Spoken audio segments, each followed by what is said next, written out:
काशी भगवान शिव का स्थान है। अभी भी वहां पर 24/7 मुर्दा जलते रहते हैं, आंखों से देख कर आया हूं। जहां पर जलाने से मोक्ष हो जाता है। गंगा स्नान करने लोग आते हैं काशी बनारस में, और काशी नगरी भगवान शिव का स्थान, जहां पर तुलसीदास जी ने रामचरितमानस को संस्कृत में लिखा। किस में लिखा? संस्कृत में लिखा, क्षमा कीजिए, आम भाषा में लिखा। आम भाषा में लिखा, बड़े भाग मानुष तन पावा, लंबसियाला भाषा लिख दिया, जात पवन सुध देखा, आम भाषा में लिखा। तो जो काशी के जो साधु संत थे और महाज्ञानी लोग थे, संतों ने विरोध किया कि आपने क्यों आम भाषा में लिखा, इसको संस्कृत में लिखो। तब तुलसीदास जी कारण बस संस्कृत में लिखा इसको, और जब संस्कृत में लिखते गया, दिन भर लिखा, रात्रि में जब सोने जाता था तो वो सब मिट जाता था। सही घटना है। और सब मिट जाता था, और मिटने के बाद में भगवान शिव जी ने सपन दिया। कौन दिया?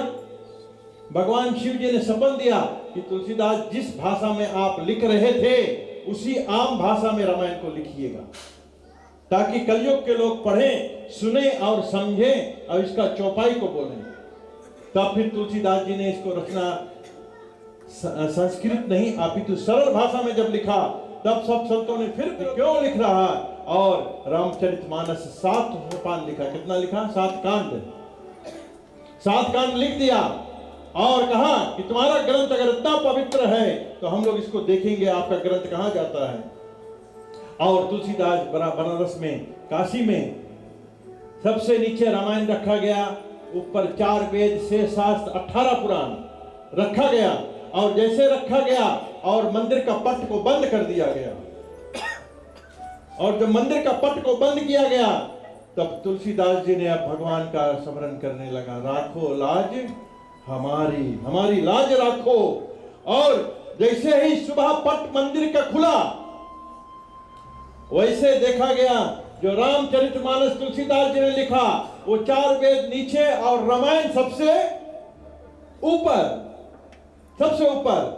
तब तुलसीदास जी ने कहा, 4 वेद पुराने आस 10 चाहो शास्त्र सब ग्रंथन को रस। ये सभी ग्रंथ का रस है। जैसे मैंगो जूस पीते, एप्पल जूस पीते, फलाना जूस पीते, दवा का, ये सभी का रस है। 4 वेद, 6 शास्त्र, 18 पुराण सबसे ऊपर रखा गया।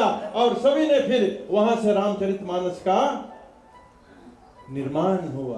तो सभी श्लोक बोला गया, और भगवान शिव जी ने इसका रचना कर करके एक दफे त्रेता युग में, सतयुग में स्थापना हुई। और त्रेता युग में उनका मन में जिज्ञासा हुआ कि हम सत्संग करें,